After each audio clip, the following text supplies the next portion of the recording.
आज की कड़ी में हम क्रांतिकारी स्वतंत्रता सेनानी अतुल कृष्ण घोष को याद करते हैं, जिनका 4 मई 1966 को निधन हो गया था। अतुल कृष्ण युगांतर समूह और अनुशीलन समिति से जुड़े थे।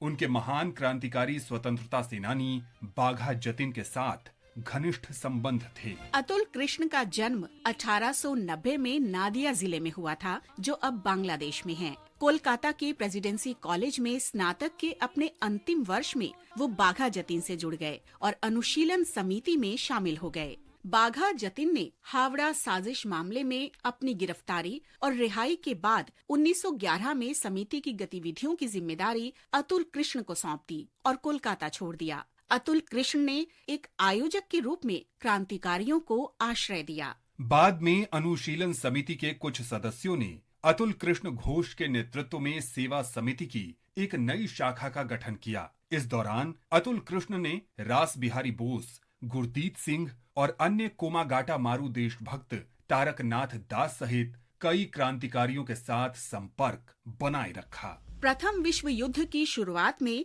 अतुल कृष्ण घोष और बाघा जतिन ने जर्मनी में हथियार हासिल करने और ब्रिटिश शासन के खिलाफ क्रांति शुरू करने की कोशिश की। हालांकि ब्रिटिश अधिकारियों को स्थिति की जानकारी हो गई और उन्होंने बालेश्वर पर हमला कर दिया, जहां हथियार पहुंचाए जाने थे। बाघा जतिन इस कार्रवाई में शहीद हो गए और अंग्रेजों ने उनके सारे हथियार जब्त कर लिए। अतुल कृष्ण को बाघा जतिन की मृत्यु से बड़ा धक्का लगा। उन्हें 1924 में गिरफ्तार कर लिया गया और 2 साल बाद रिहा किया गया। 4 मई 1966 को अतुल कृष्ण का निधन हो गया। हम इस महान भारतीय को नमन करते हैं। हम स्वतंत्रता सेनानी कैसमबल्ली चेंगल राय रेड्डी को भी आज के दिन याद कर रहे हैं, जिनका जन्म 4 मई 1902 को कर्नाटक के कोलार जिले में हुआ था। रेड्डी को मैसूर रियासत में महाराजा के शासन के स्थान पर एक स्थिर सरकार बनाने में उनकी भूमिका के लिए जाना जाता है। आजादी के बाद रेड्डी मैसूर राज्य के पहले मुख्यमंत्री बने।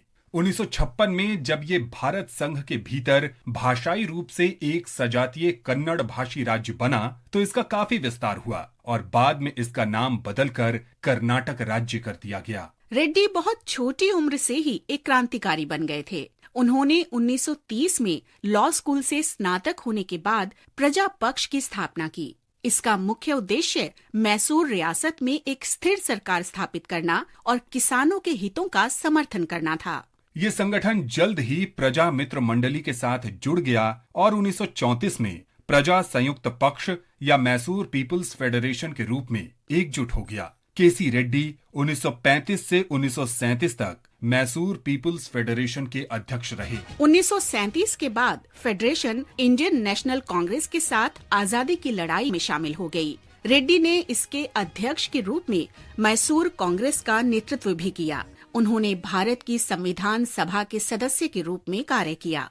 1947 में भारत की स्वतंत्रता के बाद रेड्डी मैसूर राज्य में एक जिम्मेदार राज्य सरकार की मांग को लेकर मैसूर चलो आंदोलन में सबसे आगे थे। वे राज्य के पहले मुख्यमंत्री भी बने। मुख्यमंत्री के रूप में अपने कार्यकाल के बाद उन्हें 1952 में मैसूर विधानसभा के सदस्य के रूप में चुना गया। इसके बाद वे 1952 से 1957 तक राज्यसभा के सदस्य और 1957 से 1962 तक कोलार से लोकसभा के सदस्य बने। रेड्डी ने 1965 से 1971 तक मध्य प्रदेश के राज्यपाल के रूप में भी कार्य किया। 1976 में मृत्यु तक रेड्डी लोगों की सेवा करते रहे।